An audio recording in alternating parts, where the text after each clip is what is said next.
In this lesson, we look at evolution at a genetic level and also talk about patterns of selection. Here are the objectives. First, we're going to start by defining a gene pool.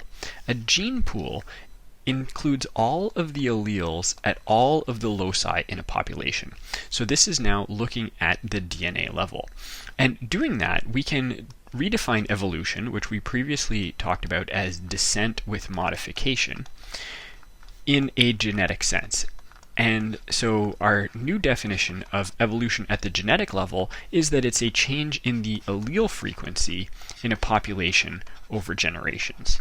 So for example, if we just look at one locus and let's say we only have two alleles and we have 50% capital A allele and 50% lowercase a, let's say this is dominant and recessive. So what I mean by this is if we were to look at all the chromosomes of all the individuals in the population, we'd see 50% of the loci occupied by a capital A allele and 50% by a lowercase a allele. This is of the whole population.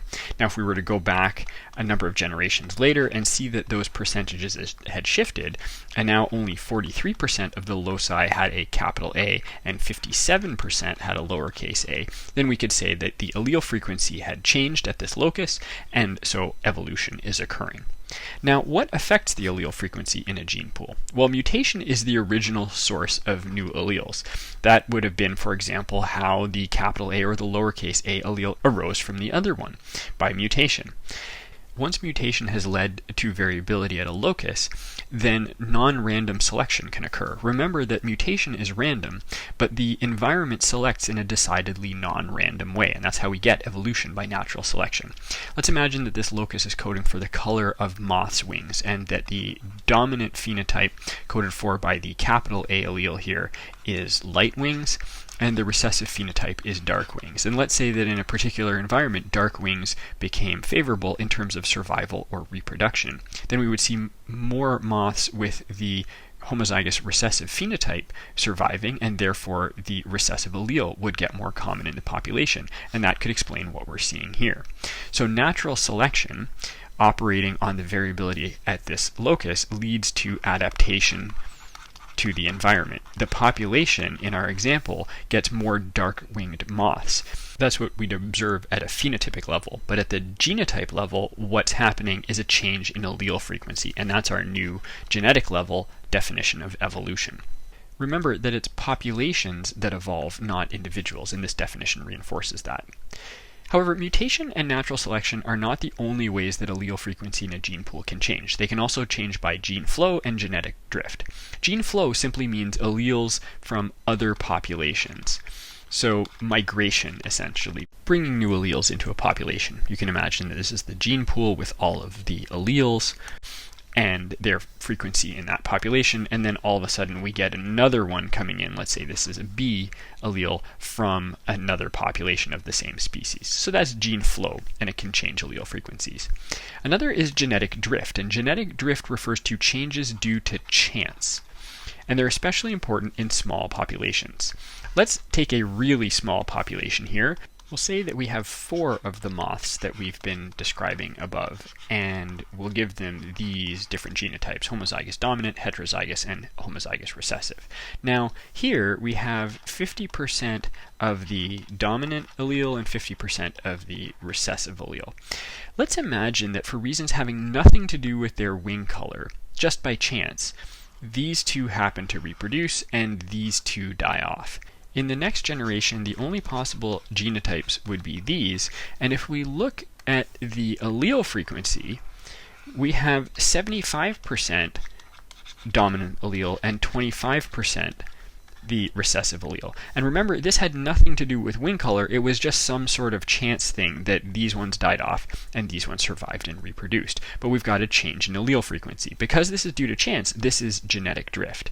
It's a lot like flipping a coin. If you flip a fair coin 1,000,000 times, you should end up with roughly 500,000 heads and roughly 500,000 tails coming up. But if you flip it only 5 times, there's a good chance that it'll be quite unbalanced in terms of the number of heads and tails. For the same kind of reason, these chance events become much more important in small populations. If we had a population of 1,000,000 moths, then this kind of chance event would have a much lower impact. 2 important cases where we see genetic drift are the bottleneck effect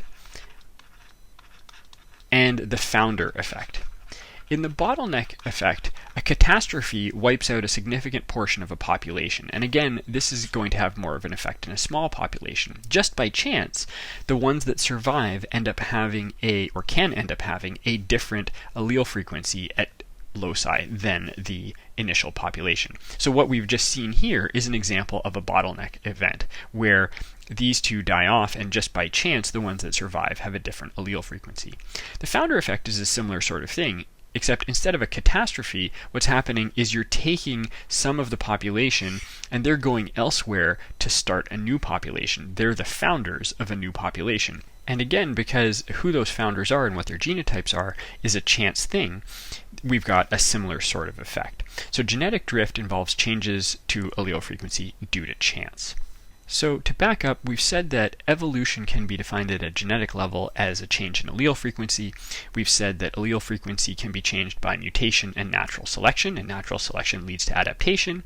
There can also, however, be changes in allele frequency and therefore evolution as a result of gene flow between populations or chance events, and we call that genetic drift. Let's back up to selection now and talk a little bit about patterns of selection.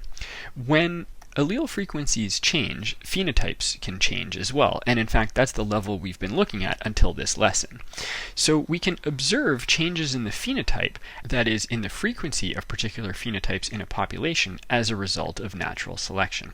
And we can categorize these in a number of different ways. Here are three of them: directional selection, disruptive selection, and stabilizing selection.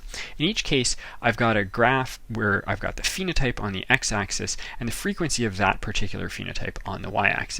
And you can see that at the start, in each case, we have a normal distribution of whatever the phenotype is. And I'll give examples as we go. So directional selection involves the overall distribution shifting in one direction or another. So for example, let's say that this was color of the moth wings that we were talking about above.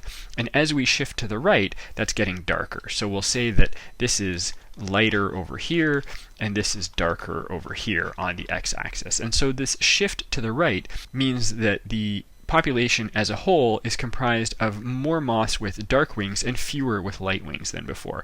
And in fact, this is a classic example of evolution by natural selection, referring to the peppered moth, and this is a kind of moth that was present during the Industrial Revolution in England, and as the bark of trees got darker from the soot from factories, light-colored moths that were resting on them became poorly camouflaged, and their dark-winged siblings had an advantage in terms of survival. They evaded the predators, and so as a result, the alleles that coded for dark wings became more plentiful in the population as the offspring of those dark-winged moths survived and carried those alleles.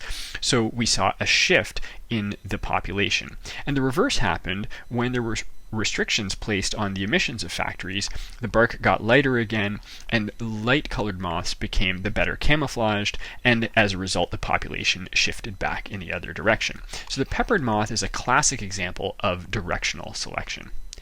Disruptive selection refers to when the phenotype is pushed towards the extremes, so something like this instead. And an example of this might be size. Let's say that this is large and this is small body size. If you're small, you might be able to evade predators and not be found. You could hide, and if you're large, you might be too big to eat. So that's just a made-up example of disruptive selection. The idea being that extreme phenotypes are favored over the middle ones. Stabilizing selection is the opposite. Now the middle phenotypes are favored and the extremes are unfavorable. So we get a movement of the population towards middle-type phenotypes. And an example of this is birth weight in humans. Both having a high and a low birth weight is associated with poorer health outcomes, and so most babies are born in a kind of middle weight. So that's a look at how we can consider evolution at a genetic level in terms of change in allele frequencies in a population, and also a look at these three patterns of selection.